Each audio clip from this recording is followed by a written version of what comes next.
क्या आप सब मुझे सुन पा रहे हैं? This side. मैं चाहता हूं आप सब इस समय ध्यान दें। मैं आपको बताना चाहता हूं, आज से बहुत साल पहले बाइबल बताती है एक नबी इस दुनिया में रहता था। He was a profit. अगर आप जानते हैं नबी कौन होते हैं तो मैं आपको बताना चाहता हूं कुछ। नबी सिर्फ वो नहीं होते जो आपको आपका नंबर बताएं। आजकल बहुत डिफरेंट नबी आ गए। आजकल का नबी नंबर बताता है। नबी वो नहीं होते। नबी हमेशा लोगों को खुदा की तरफ फेरते। They were the prophets। आपको बाइबल में ऐसा कोई नबी नहीं मिलेगा जो लोगों को उनका नंबर, उनके घर का पता बताए। वो हमेशा लोगों के जीवन के बारे में बात करते थे। बाइबल बताती है एक नबी था, हिज नेम वाज जर्माया। उसका नाम यर्मिया था। आप सब जानते होंगे जब प्रभु इस पृथ्वी पर आया, चेलों से पूछा लोग मेरे बारे में क्या कहते हैं। उसने कहा कुछ तुझे यर्मिया कहते हैं। कौन है ये यर्मिया?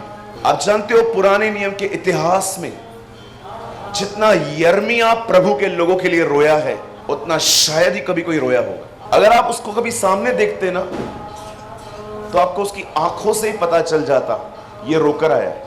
इसीलिए जब यीशु मसीह पहाड़ों से नीचे उतरते थे दुआओं करने के बाद, लोग उन्हें देखकर भी समझ जाते थे कि ये रोके आया। आप जानते हो ये लोग क्यों रोते थे? ये इसीलिए रोते थे ताकि परमेश्वर प्रजा के पापों को माफ करे। याद रखिए, इस दुनिया में कभी भी न्याय अविश्वासियों के पापों के कारण नहीं आता। इस दुनिया में सदैव पाप विश्वासियों के पाप के कारण आता है। आपने देखा जब योना खुदा से भाग रहा था, पूरी बोट पे तकलीफ आ गई। जब परमेश्वर किसी नेशन पर न्याय बेचता है तो वो अविश्वासियों के गुनाहों के कारण नहीं बेचता, वो विश्वासियों के गुनाहों के कारण बेचता है। इसीलिए बाइबल बताती है यदि मेरे लोग मेरी तरफ फिरे और मेरे दर्शन के खोजी बने तो मैं उनके कारण उनके देश को आशीष दूंगा। मेरे भाइयों, मेरी बहनों, अब इस बात को जानिए। एक दिन जब यर्मिया ने देखा कि परमेश्वर उससे बात कर रहा है, तब प्रभु से कहते हैं हे यर्मिया उस घर में चला जा। और यर्मिया जैसे उस घर में चला जाता है, कलाम पाक कहता है वहां पर एक व्यक्ति मट्टी से कुछ बना रहा था। जानते हो परमेश्वर उससे बात कर रहा है, प्रभु से कह रहा है तू वहां जा। मैं प्रभु को कह रहा था प्रभु आप बात कर रहे हो ना, यही कर लो ना, आप उसे वहां क्यों ले जा रहे हो? आप जानते हो कुछ चीजें परमेश्वर बहुत अलग अलग तरीकों से हमें सिखाते हैं और परमेश्वर उसे प्रकट करता है कि देख जैसे ये व्यक्ति मट्टी को लेकर कुछ बना रहा है वैसे ही मैं भी वही हूं जो तुम्हें बनाता हूं। आज मैं आपसे पूछना चाहता हूं, सबसे पहले मुझे बताएं आपको कौन शेप दे रहा है इन दिनों में? कहीं आपको दुनिया तो शेप नहीं दे रही, कहीं ये जो आजकल गंदी बॉलीवुड है कहीं ये तो आपको शेप नहीं दे रही। मुझे कभी कभी लोग मिलते हैं, बहुत सारे लोग मुझसे पूछते हैं आप मुंबई से हो? मैं बोलता हूं हाँ। तो बोलते हैं आपके यहां सुनते हैं बहुत सारे एक्टर्स प्रभु में आए हैं। मैं उनको बोलता हूं हाँ, लेकिन प्रभु उनमें नहीं आया है। जिस दिन प्रभु उनमें आएगा वो बॉलीवुड छोड़ देंगे।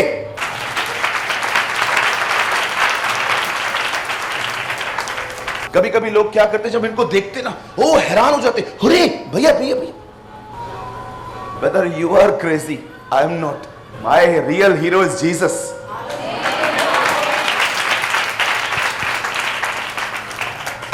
अगर एक वेश्या कहती है मैं प्रभु में आई हूं, मैंने यीशु को स्वीकार किया है, अब यीशु मेरा खुदा है, लेकिन मैंने अपना बिजनेस बंद नहीं किया है, आप कह सकते हो प्रभु में है? अगर कोई ये कहता है कि मैं बॉलीवुड से निकला हूं लेकिन मैं बॉलीवुड की मूवीज मैं बंद नहीं करता हूं, वो चालू है, हाउ कैन यू से he is a man who is following Christ? कौन आपको शेप दे रहा है? दुनिया के पवित्र आत्मा? ये बहुत जरूरी है कि हम इतनी सॉफ्ट क्ले बने, हम इतनी नरम मट्टी बने कि वो हमें जैसे चाहे वैसे बनाए। बचपन में मेरे घर के नीचे एक बार रोड बन रहा था। आप जानते होंगे कभी कभी रोड बनता है तो बड़े ही कच्चे रोड पे लोग कभी कभी कुछ लिख के आ जाते जो बरसों तक लिखा रहता है। तो एक बार मैं नीचे उतरा, मैंने देखा कि रास्ता बन रहा है, मैंने उस पर एस लिखा। मेरे नाम का पहला शब्द एस है, सूरज। तो मैं जब भी नीचे उतरता था मैं एस को देखता था, ये इट्स रिटन बाय मी, ये मैंने लिखा है। आप इससे कितने लोग हैं मुझे बताइए कि आप अपने जीवन में इतने नम्र हो गए हैं कि वो जैसे चाहे आपको मोड़ सकता है। आप जानते हो पुराने नियम में 10 आज्ञाएं पत्थरों पे क्यों लिखी गई? क्योंकि परमेश्वर बताना चाह रहा था इंसान के हृदय इतने कठोर हैं कि मुझे अब पत्थरों पे लिखना पड़ रहा है। आपको चाहिए, ये बाइबल में लिखा हुआ है। लोग आके यीशु से कहते हैं प्रभु तलाक देना ठीक है? प्रभु कहता है मूसा की व्यवस्था क्या कहती है? यस, दे सकते हैं। जानते हो प्रभु क्या कहता है? मूसा ने तुम्हारी मन की कठोरता को जान के लिखा था। वो जानता था अगर वो ये नहीं लिखेगा तुम अपनी पत्नी को मार मार के मार दोगे। इट्स बेटर कि उसे छोड़ दो। लेकिन आप जानते हो इंसान के हृदय इतने कठोर हैं कि खुदा ने पत्थरों पर लिखा। कभी आपने सोचा है कौन मुझे शेप दे रहा है? मेरे बाल बनाने के तरीके, मेरे बोलने के तरीके, मेरे सोचने के तरीके, मेरे खाने पीने के तरीके, मेरे उठने बैठने के तरीके, वो चीजें जो कोई नहीं जानता। क्या आप ये कह सकते हो you are design by your lord? आपको खुदा बना रहा है हर जगह। हमारे मुंबई में पागल वर्ड बहुत कम यूज होता है। लोग है ना पागल वर्ड बहुत कम यूज करते हैं। वो यूज करते हैं वर्ड येड़ा। दे कॉल येड़ा हो गया है क्या? एक दिन मैंने मस्ती मस्ती में साहिल को येड़ा बोला। मेरा नेफ्यू है, मेरा जो भतीजा है ना साहिल, तो मैंने मजाक मजाक में इसको बोल दिया तो येड़ा है क्या? जानते हो मुझे खुदा ने क्या कहा? तूने ये शब्द उसे कैसे कहा? क्या ये मैंने दिया है तुझे? क्या मैंने तुझे कहा है ऐसे शब्दों को, टपोरी वर्ड्स को यूज करने के लिए? तू क्यों यूज कर रहा है? मैंने कहा हाँ प्रभु बात तो सही है। बहुत सारी चीजें ऐसी हैं जो दुनिया ने हमें सिखाई हैं और हमने रखी हैं। होने दीजिए मेरे भाइयों मेरी बहनों कि हर चीज जो आपके जीवन में है वो खुदा जोड़े, वो खुदा बनाए। सब कुछ उस महान प्रभु के द्वारा हो। आमीन। मैं ये पूर्ण रूप से विश्वास करता हूं, भरोसा करता हूं कि आज का वर्ड आपको एक बहुत अच्छा शेप देगा। विश्वास करिए कि आज प्रभु का वचन आपको एक सुंदर आकार देगा। Please open with me the book of Romans, Romeo की किताब और उसका 8वां अध्याय, 8 अध्याय का 12 वचन मैं आपके लिए पढ़ रहा हूं। इसलिए हे भाइयों हम शरीर के कर्जदार नहीं कि शरीर के अनुसार दिन काटें, क्योंकि यदि तुम शरीर के अनुसार दिन काटोगे तो मरोगे, यदि आत्मा से देह की क्रियाओं को मारोगे तो जीवित रहोगे। अब सुने पौल क्या कह रहा है। इसलिए कि जितने लोग परमेश्वर के आत्मा में चलाए चलते हैं वे ही परमेश्वर के या बेटे और बेटियां हैं। ओके, सुना सबने? चलिए हम 3 गिनेंगे, आप में से हर एक को अपने अपने कलाम पाक में ये वर्ड पढ़ना है। ओके, 1 2 3।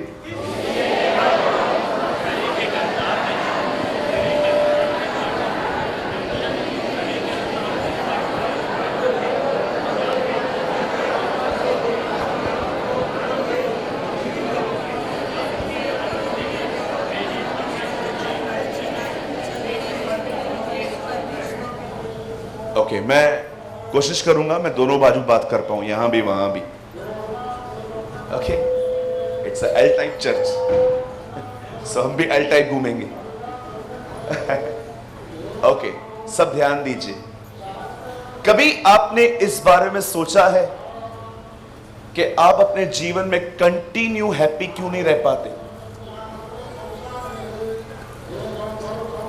आप विश्वास कीजिए मैंने इन दिनों में पास्टरों को डिस्करेज होते हुए देखा है। कभी आपने इस बारे में सोचा है कि आप कंटिन्यूसली खुश क्यों नहीं रह पाते? कैसा लगेगा आपको कि अगर मैं आपके घर में आऊं और एक सिंपल स्माइल भी न दूं तो? मैंने बहुत सारे लोगों को इन दिनों में अनहैप्पी देखा है। बोलिए अनहैप्पी, इसे हिंदी में कहते हैं नाखुश। मैं ये बिलीव नहीं करता हूं कि मसीह जीवन जो है वो रोने वाला जीवन है। हाँ, आत्मा में रोना इट्स अ डिफरेंट थिंग, वो एक अलग बात होती है। पर मैं ये विश्वास करता हूं जो लोग मसीह के साथ जिंदगी जीते हैं वे आनंदित रहते हैं, वे खुश रहते हैं। अगर आप मुझे कहोगे ना इस तरह से, ऐसे मुंह बना के, मैं प्रभु के साथ जीता हूं, नहीं भाई बिल्कुल नहीं जीता तू।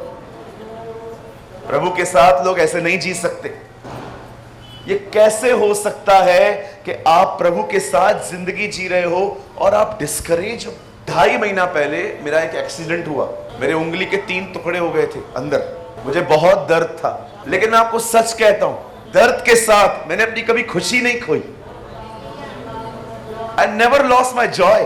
आज मैं आप सबसे इस भाई से लेके लास्ट तक जितने भी लोग यहां बैठे हैं, अगर आप मुझे ऊपर भी सुन रहे हैं, मैं आपसे एक सवाल पूछना चाहता हूं, क्या सच में आप अपने आप से पूछिए, क्या आप भीतर से खुश हैं?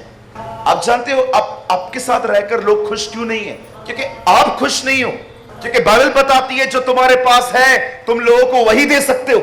ये कैसे हो सकता है कि मैं आपको कहूं कि मैं प्रभु के साथ जीता हूं पर मेरे लाइफ में खुशी नहीं है, आनंद नहीं है? आप इस बात को हमेशा याद रखिएगा, प्रभु मुझे सदैव वही वचन देता है जिस वचन की जरूरत होती है। मैं हर बार जब प्रभु का वचन शेयर करने के बाद जब मुझसे लोग मिलते हैं, आपको पता है ये अनुग्रह मिला है मुझे कि अंत में लोग मुझे एक लाइन बहुत लोग बोल के जाते हैं, आज का वचन मेरे लिए था। ये एक परमेश्वर का अनुग्रह रहा है क्योंकि मैंने परमेश्वर को सुनना सीखा है। आप में से कितने लोगों ने पुराने नियम के इन उदाहरणों के बारे में पढ़ा? आपने देखा शिमशोन को, वो इतना सामर्थी था कि वो शेरों को फाड़ता था। आप फाड़ सकते हो? भाई लोग सोचो, उस सीढ़ी से शेर आए, अभी मेरी बहनों सोचो अगर वहां से शेर आए, आप क्या करेंगे? अन्य भाषाओं में बातें करोगे? क्या बोलोगे उसको? जाओ, मैं आपको बताऊं मैं क्या करूंगा, आपका नहीं पता है, मैं पहले भागूंगा। सोचो यहां सांप आए, क्या बोलोगे सांप को? प्रभु आपका वचन कहता है सांप और बिच्छू को रोंदूंगा।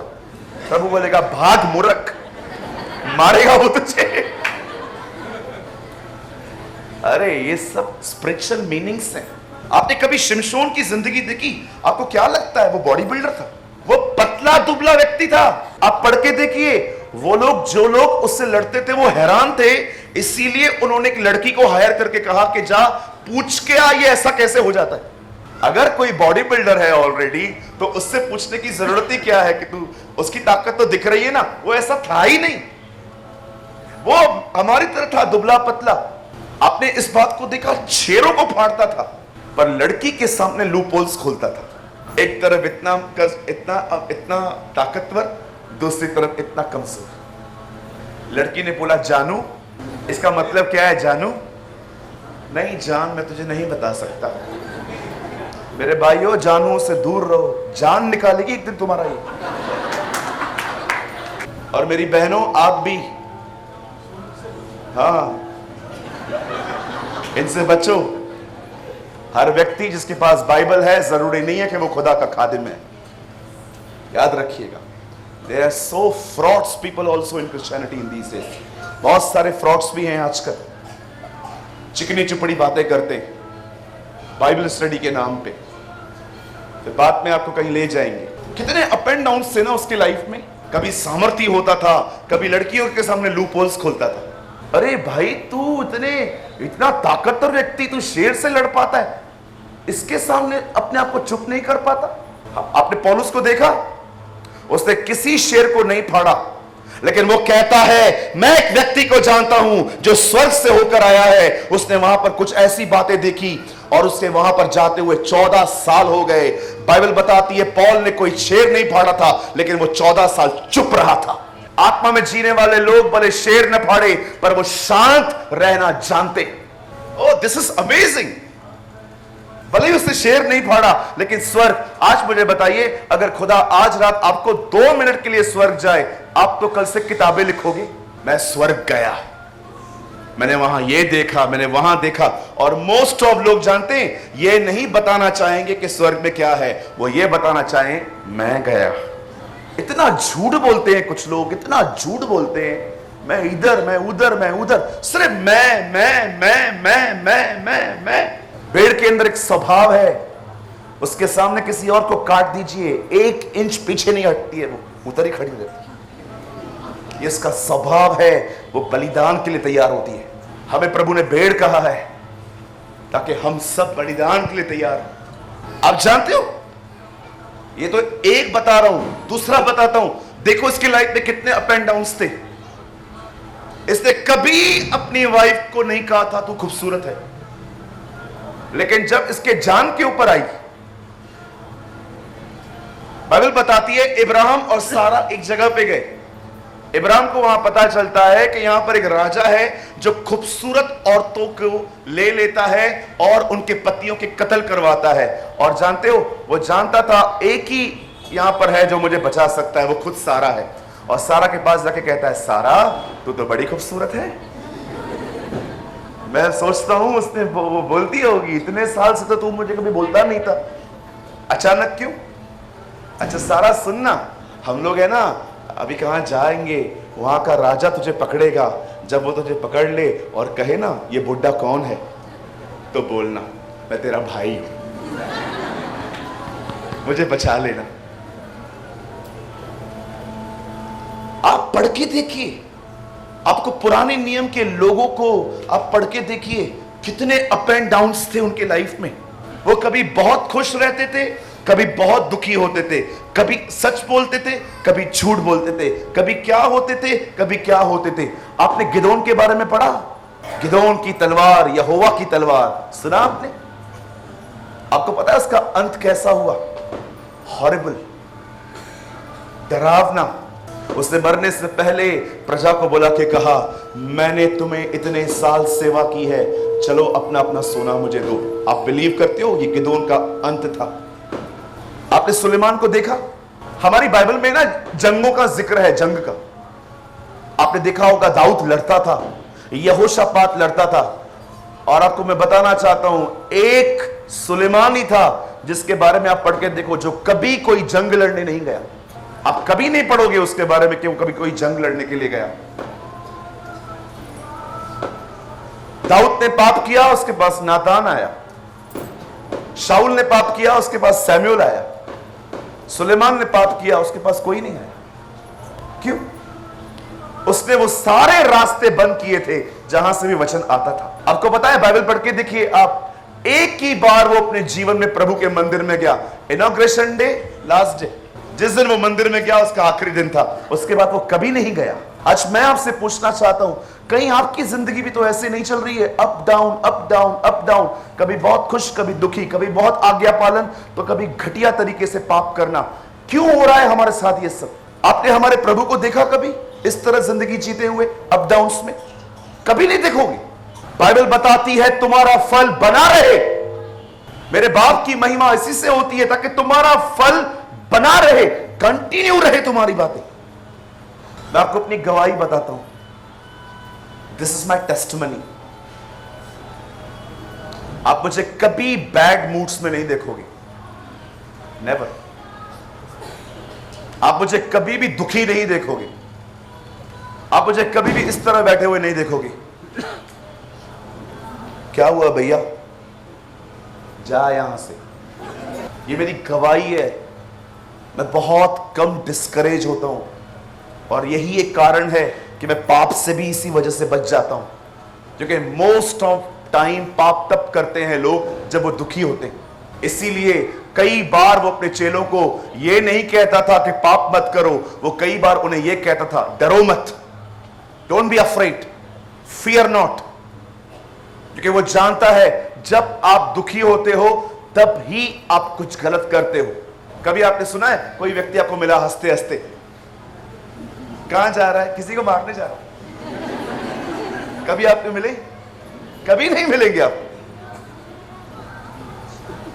लोग डिप्रेशन में आके सिगरेट पीते हैं, शराब पीते हैं, ड्रग्स लेते हैं, गंदे काम करते हैं। इंसान की सबसे बड़ी प्रॉब्लम नशा नहीं है, इंसान की सबसे बड़ी प्रॉब्लम उसका इनसिक्योर माइंड है, उसका वो दिल है जिसमें खालीपन है। इसीलिए यीशु ने साफ कहा था, मैं जा रहा हूं, मैं तुम्हें अनाथ न छोड़ूंगा, मैं तुम्हें पवित्र आत्मा दूंगा ताकि तुम कभी खुद को अकेला महसूस न कर पाओ।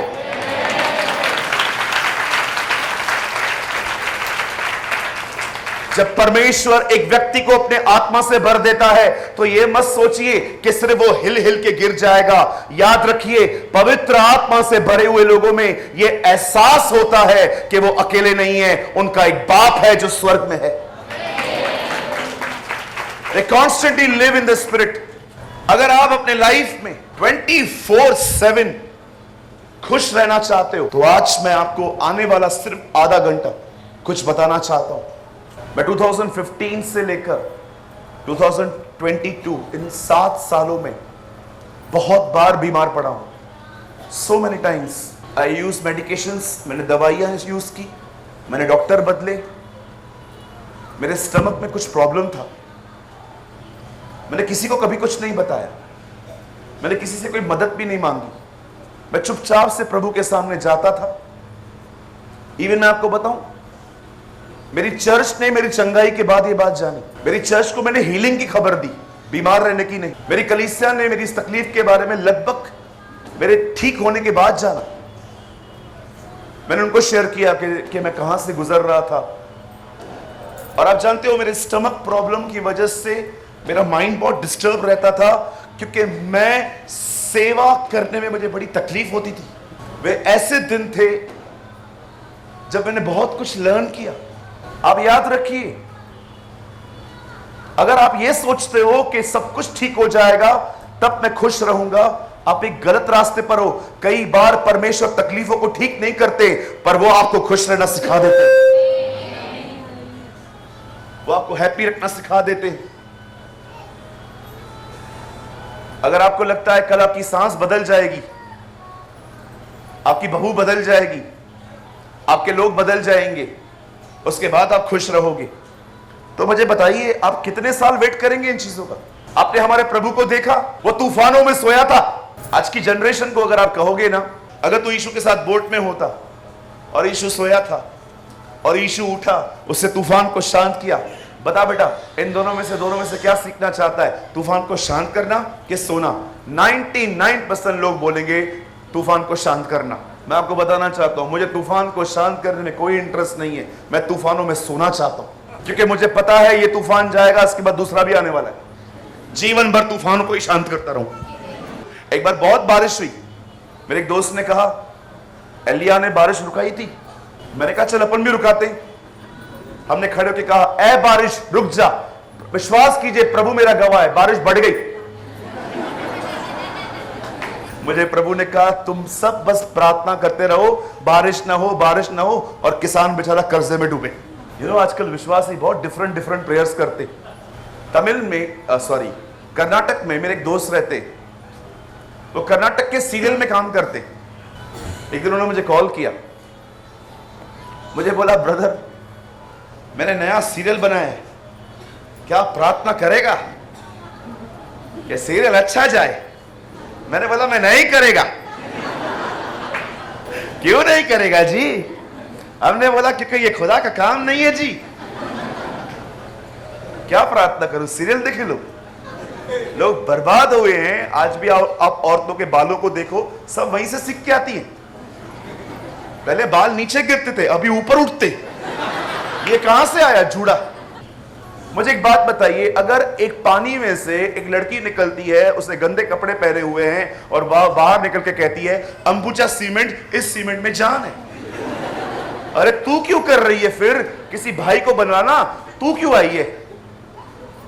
वो अच्छे से जानते हैं आप ऐड क्यों देखोगे। वो जानते हैं औरत के वजह से आप उस ऐड को देखोगे। आईपीएल में चौका और छक्का लगता है, लड़कियां क्यों डांस करती हैं? इनका काम क्या है? ये क्यों आती है? मेरी बहन तू घर बैठना। पतरस ने क्या किया? पतरस क्यों डूबा? उसने क्या देखा? अरे भैया यीशु को देख के तो चला था, फिर डूबा क्यों? लिखा है जब उसने हवा को देखा कि वो आ रही है, बह रही है। बोलो बाजू वाले को, हवा को देखना बंद कर तो डूब जाएगा तू भी। Now they understood. अभी ये समझे। मैं पतरस को बोल रहा था उस दिन, पतरस उधर के तेरी मासी खड़ी थी, क्या देख रहा था तू उधर? लोग है ना तरह तरह की। अच्छा मुझे बताओ, ये सब जो बॉलीवुड है, ये जो भी है, मतलब सीरियल चलते रहते हैं। मैंने उस भाई को सीधा बोला, मैंने कहा ब्रदर मैं दुआ नहीं कर सकता आपके लिए। बोला क्यों ब्रदर, क्यों दुआ नहीं कर सकता ब्रदर? मैंने कहा ब्रदर लेकिन क्योंकि ये सब चीजें है ना, खुदा सपोर्ट नहीं करता इन चीजों को। क्या दुआ करूं? लोग उसका सीरियल देखे और खराब हो। हमारे सीरियल देखे कैसे होते, जब पूरा होने वाला होगा ना, कोई आने वाला होगा, उधर ही बंद कर देंगे ताकि आप अगले दिन तक बैठे रहो। कौन था ये? अजय भाई तो नहीं था यार, ये था कौन? अब कल देखेंगे, सांस भी कभी बहू थी। पता नहीं क्या क्या देखते रहते लोग, सास भी कभी बहू थी, ससुरा भी कभी दामाद था, पता नहीं क्या क्या देखते रहते। जिस दिन तुम्हें खुश रहने के लिए जोक्स की जरूरत पड़े, तुम समझ जाओ तुम दुखी हो।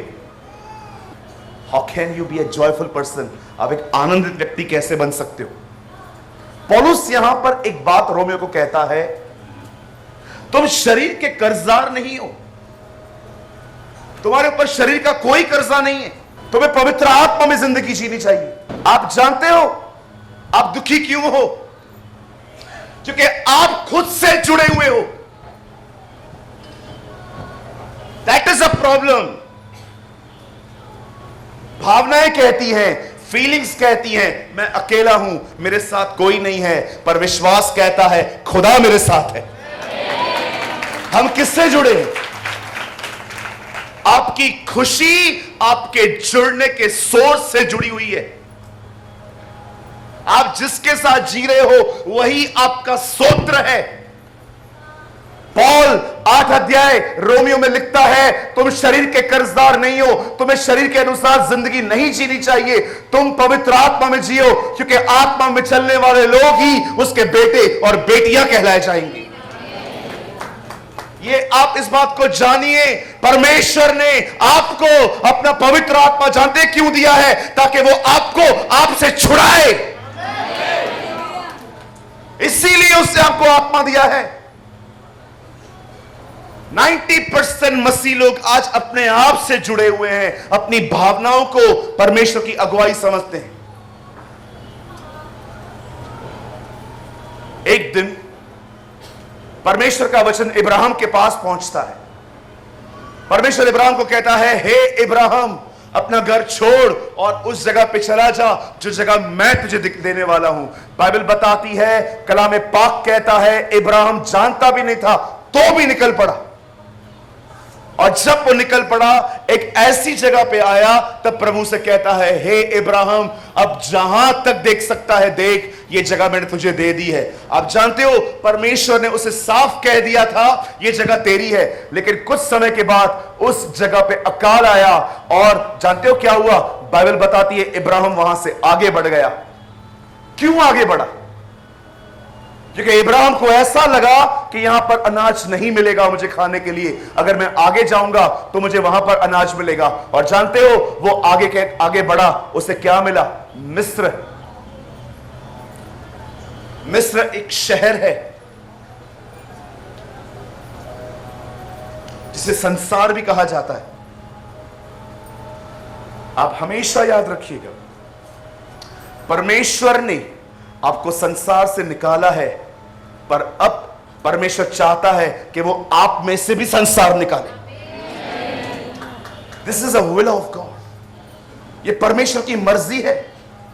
वो ये नहीं चाहता कि मात्र आप संसार से चुने जाएं, वो चाहता है कि आप में से भी संसार निकाला जाए। आपने मूसा को देखा, प्रभु ने उसे मिस्र में से निकाला, फिर उसमें से मिस्र को निकाला और वापस मिस्र में भेजा।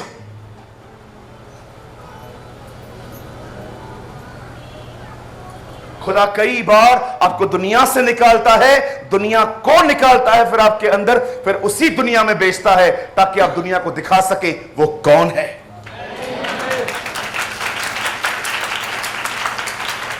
This is the will of God. यही तो उसकी मर्जी है।